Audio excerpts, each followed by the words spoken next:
تھوڑا انتظار کر لیتے ہیں، لوگ جڑ رہے ہیں.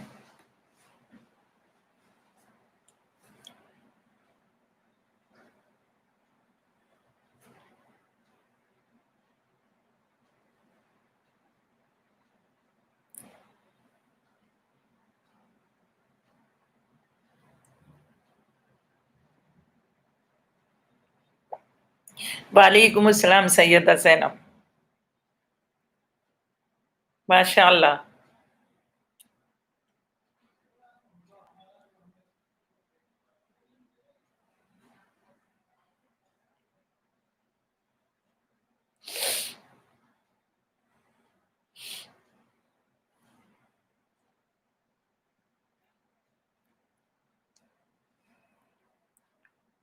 ماشاء اللہ ماشاء اللہ، لوگ جڑ رہے ہیں، میں منتظر ہوں. اور میں اپنے صحیح وقت پہ 8 بجے آپ حضرات کے درمیان آ گئی. عادل نقوی، السلام علیکم. السلام میرے بھائی، وعلیکم السلام.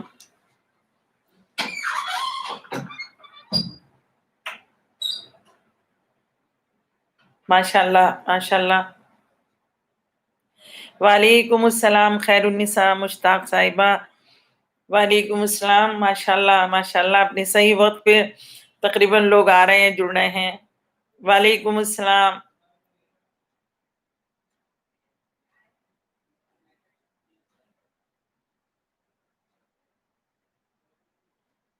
ایلیا مرزا، وعلیکم السلام.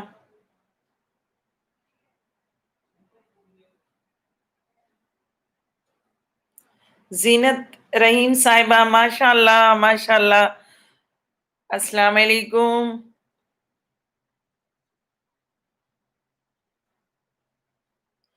غازی پور سے میرے بھائی، السلام علیکم. صبا افضل، وعلیکم السلام. ماشاء اللہ، سب لوگ دھیرے دھیرے ماشاء اللہ جڑ رہے ہیں. 8 بجے کا وقت ہے، 2 منٹ ہو چکے ہیں، 8 بج کے 2 منٹ ہو چکے ہیں. میں اپنے صحیح وقت پہ آپ حضرات درمیان حاضر ہو گئی.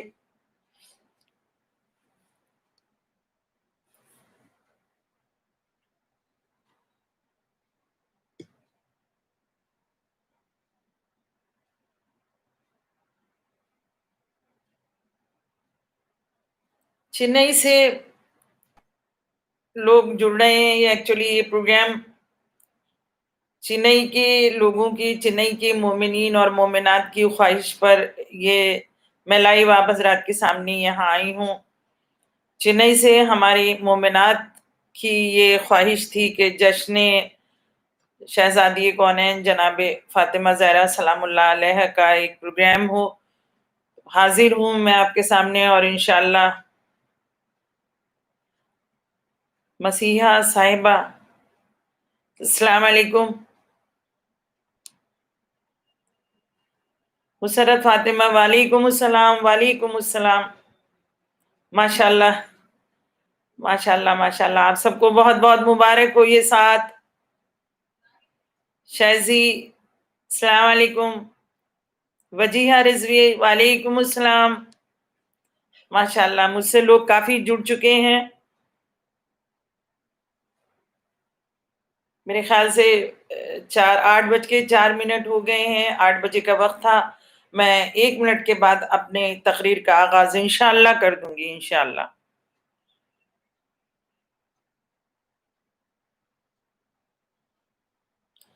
وعلیکم السلام شہزا شاہین رضالی صاحبہ، وعلیکم السلام.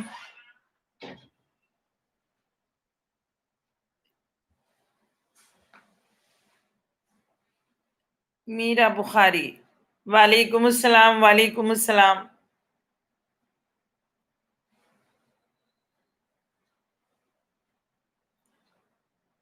بس 1 منٹ میں اپنی تقریر کا آغاز کروں. میں نے یہ تھوڑا سا، وعلیکم السلام.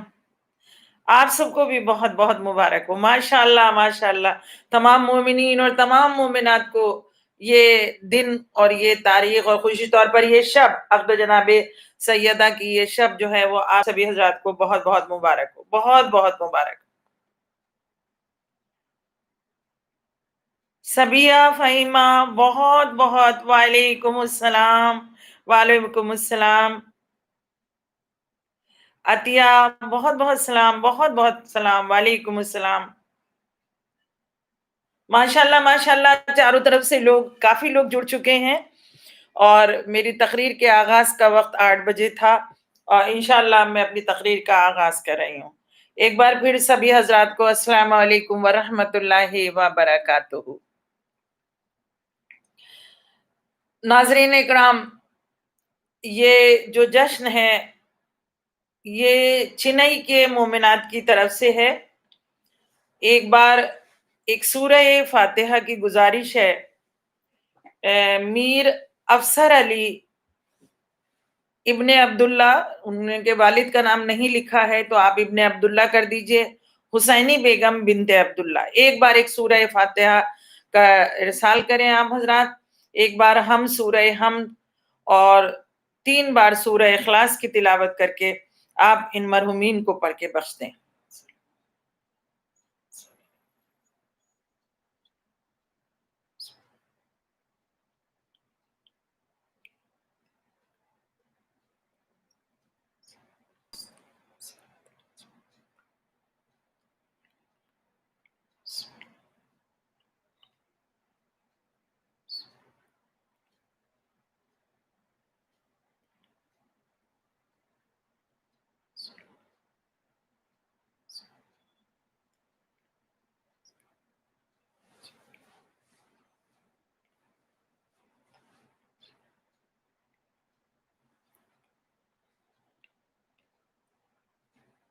اعوذ باللہ من الشیطان الرجیم.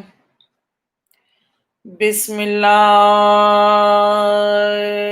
الرحمن الرحیم. الحمد للہ رب العالمین. الصلاۃ والسلام علی سید الانبیاء والمرسلین سیدنا و نبینا و شفیع ذنوبنا وطبیب نفوسنا وحبیب قلوبنا ومولانا مولا الثقلین جد الحسن والحسین ابو القاسم محمدی وآلہ الطیبین الطاہرین. اما بعد فقد قال اللہ تعالی وتبارک فی کتابہ المبین وہو اصدق الصادقین. نعرہ صلوات. صلی اللہ علیہ وسلم. وعلیکم السلام. بسم اللہ الرحمن الرحیم. وَمِنْ آیَاتِهِ أَنْ خَلَقَ لَكُمْ مِنْ أَنْفُسِكُمْ أَزْوَاجًا. پہلے اپنی اس آیہ مبارکہ کی معنی اور مفہوم کو یہاں بیان کرنے سے پہلے میں تمامی مومنات کی خدمت میں عقد یوم عقد شہزادی کونین جناب فاطمہ زہرا اور مولا علی کے عقد کی مبارکباد پیش کرتی ہوں. میری طرف سے آپ سبھی کو بہت بہت مبارک ہو. میں نے آج کی اپنی تقریر کے آغاز میں جس آیہ کریمہ کو اپنا عنوان قرار دیا یا یوں کہوں کہ سرنامہ کلام قرار دیا ہے، وَمِنْ آیَتِهِ أَنْ خَلَقَ لَكُمْ مِنْ أَنفُسِكُمْ أَزْوَاجًا۔ قرآن مجید میں اللہ فرما رہا ہے کہ اس کی نشانیوں میں سے یہ ہے کہ اس نے تمہیں میں سے زوج کو خلق کیا، یعنی مرد کے لیے زوجہ اور زوجہ کے لیے شوہر مصداق دونوں ہیں۔ کیوں ضرورت ہے؟ کیا ضرورت ہے عورت کے لیے مرد اور مرد کے لیے عورت کی، اس کو بھی قرآن مجید نے بیان کیا۔ اور وہ کس طرح قرآن مجید بیان کر رہا ہے؟ لِتَسْكُنُوا إِلَيْهَا وَجَعَلَ بَيْنَكُمْ مَوَدَّةً وَرَحْمَةً، تاکہ ان کے ذریعے سکون حاصل کر سکے۔ میں مختصر لفظوں میں ایک بار، چونکہ بہت لوگ مجھ سے جڑ رہے ہیں، اور نگین سعیدہ بیگم السلام علیکم، ہادیہ بانو السلام علیکم، بہت دنوں کے بعد ہم اور آپ ایک دوسرے کے روبرو ہیں، وعلیکم السلام۔ میں نے قرآن مجید کی جس آیت کو سرنامہ کلام قرار دیا اپنی تقریر کے آغاز کے لیے، اس کا مفہوم ایک بار پھر میں آپ حضرات کے درمیان بیان کر دوں کہ اللہ قرآن میں ارشاد فرما رہا ہے کہ میں نے تمہیں میں سے، اس کی نشانیوں میں سے یہ ہے کہ میں نے تمہیں میں سے ایک دوسرے کا زوج کو خلق کیا، یعنی شوہر کے لیے مرد کے لیے زوجہ اور زوجہ کے لیے شوہر۔ اب دونوں ہی اس آیت کے مصداق ہیں، اور اس کی وجہ بھی بتائی کہ کیوں خلق کیا، اس لیے تاکہ سکون حاصل کر سکو۔ ازواج کا بنیادی مقصد قرآن نے سکون قرار دیا ہے۔ آج ہماری گفتگو بہت سے مرحلوں سے گزرے گی انشاءاللہ تعالی۔ آج یقیناً روز عید، اور وہ بھی روز عید اس کی وجہ کیا ہے کہ ولیوں کے سردار سے عورتوں کے سردار، عالم نسواں کی سردار کی شادی مبارک کا دن ہے، یعنی ہم سب کے لیے واقعی یہ بہت بڑی عید ہے۔ شہزادی کونین، سب لوگوں کی توجہ چاہوں گی، اور زیادہ سے زیادہ لوگ جڑ رہے ہیں میرے ساتھ، اور میں چاہوں گی کہ وقت پر اگر جڑ جائیں تو میری بات ان تک مکمل طور پر پہنچ پائے گی۔ شہزادی کونین جن کا ایک لقب ہے مرکز دائرہ عصمت، ذرا توجہ چاہوں گے، ان کو خطاب دیا گیا جس کی آمد پر قرآن نے سورہ کوثر نازل کیا۔ یعنی کون شہزادی کونین کہ جن کو مرکز دائرہ عصمت کا خطاب دیا گیا، جن کی آمد پر سورہ کوثر نازل ہوا، اور کس طریقے سے نازل ہوا؟ اے میرے رسول، میں نے تمہیں کثرت نسل عطا کی۔ اور ایسا لگ رہا ہے، یعنی جو آئے سورے کا شان نزول ہے، اگر آپ وہ دیکھیں تو ایسا لگ رہا ہے کہ جیسے کوئی شہنشاہ شہنشاہیت کے لہجے میں بول رہا ہے، اے میرے رسول، میں نے تمہیں کثرت نسل عطا کی ہے۔ چاہنے والوں، رسول صلی اللہ علیہ وسلم نے بھی اس عظیم تحفے کی تعظیم کس طرح کی ہے، اس میں اس طریقے سے یہ تعظیم اس عظیم تحفے کی حضور صلی اللہ علیہ وسلم نے کی ہے کہ جب جناب سیدہ شہزادی کونین سامنے آتی تھی تو باپ تعظیم کو کھڑے ہو جاتے تھے، اس لیے کہ جتنی بڑی ہستی کی طرف سے تحفہ آتا ہے اتنا ہی تعظیم بھی بلند ہوتی ہے۔ چاہنے والوں، وہ فاطمہ جو رازیہ بھی ہے، جو مرضیہ بھی ہے، جو زہرا بھی ہیں، جو صدیقہ بھی ہیں، جو طاہرہ بھی ہیں، جو بطول بھی ہیں، جو ام ابیہا بھی ہیں، ان کے لیے وہ شہزادی کے جس کے لیے آیہ تطہیر آئی ہے، انما یرید اللہ لیذھب عنکم الرجس واہل البیت یطہرکم تطہیرا، یعنی یہ وہ شہزادی کونین ہیں جن کی عظمت کے لیے یہ بات عرض کر دوں کہ 14 معصومین میں